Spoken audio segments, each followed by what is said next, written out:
بسم الله الرحمن الرحيم.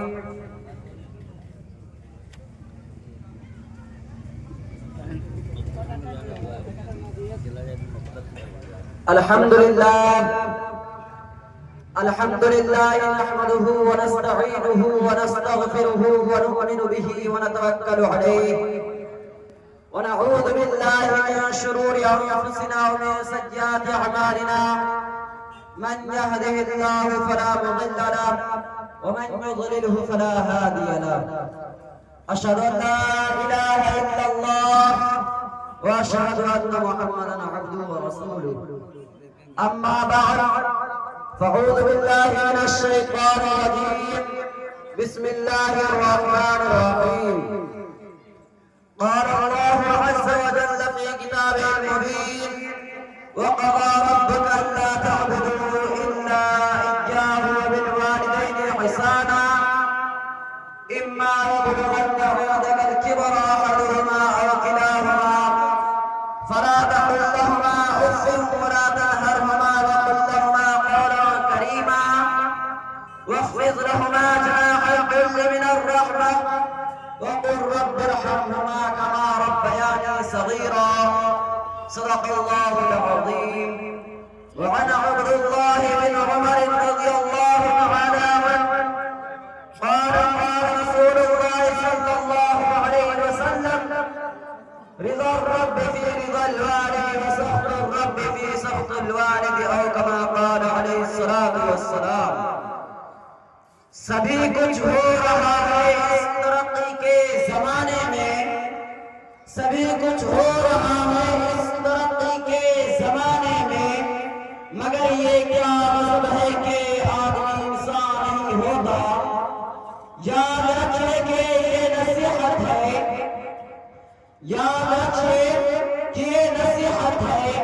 فرض ماں باپ کی اطاعت ہے. نہ کرو تم کبھی ان کو ناخوش، ارے ان کے قدموں کے نیچے جنت ہے. برادران اسلام، واجب تکریم، بزرگوں اور دوستوں اور میرے دینی بھائیوں، السلام علیکم ورحمۃ اللہ وبرکاتہ. رب کائنات کا بڑا ولیمہ احسان و کرم ہوا کہ مالک دو جہانے ہمیں اس پر نور اور بابرکت اجلاس میں بیٹھنے کی توفیق عطا فرمائی. اللہ جل و جلالہ اس پروگرام کو قبولیت سے نوازے. آمین. اس متبرک محفل میں مجھے حقوق والدین پر خطاب کرنے کا موقع ملا ہے، اسی لیے میں چند منٹ اسی عنوان پر گفتگو کروں گا. امید ہے کہ آپ حضرات سنجیدگی کے ماحول کو برقرار رکھیں گے. حضرات گرامی، اگر آج کے فکر دور میں ہم دنیا کا دائرہ نظر ڈالیں تو یوں محسوس ہوتا ہے کہ ہر سمت اپنے اپنے حقوق کا مطالبہ کی صدا سنائی دیتی ہے. ہر سمت ظلم و زیادتی کا دور دورہ نظر آتا ہے. ایک دوسرے کے حق کو مانگتا ہوا نظر آتا ہے. ہر ایک کو دوسرے سے شکایت ہے. ریا کو بادشاہ سے شکایت ہے، آقا و مالک کو غلام سے شکایت ہے، غلام و نوکر کو آقا سے شکایت ہے. اولاد کو والدین سے شکایت ہے اور والدین کو اولاد سے شکایت ہے. کوئی پڑوسی کا حق ادا کرنے کے لیے تیار نہیں، کوئی اولاد والدین کا حق ادا کرنے کے لیے تیار نہیں.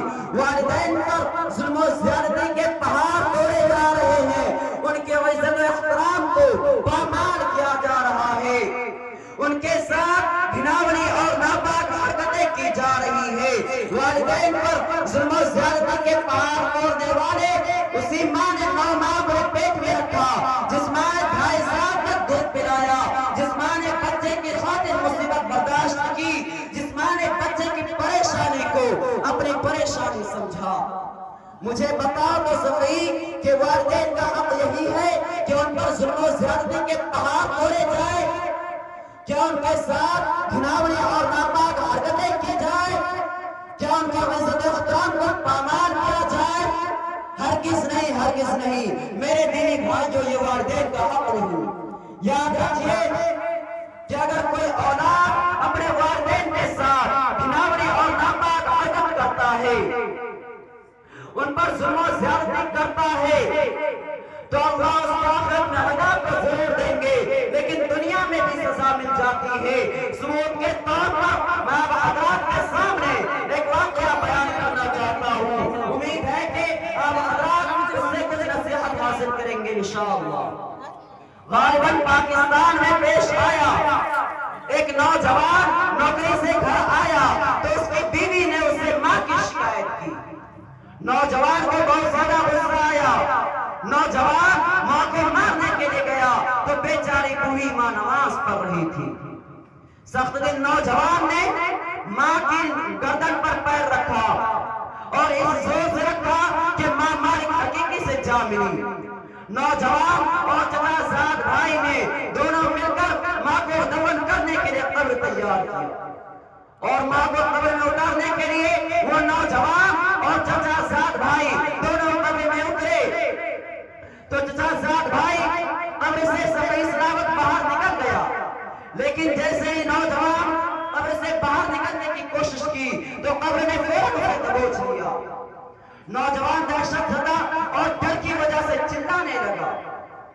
بہت سارے لوگوں نے نوجوان کو قبر سے باہر نکالنے کی بہت کوشش کی لیکن کامیاب نہ ہو سکے۔ بہت سارے لوگوں نے نوجوان کے لیے دعا بھی کی لیکن کسی کی بھی دعا کارگر نہ ہوئی۔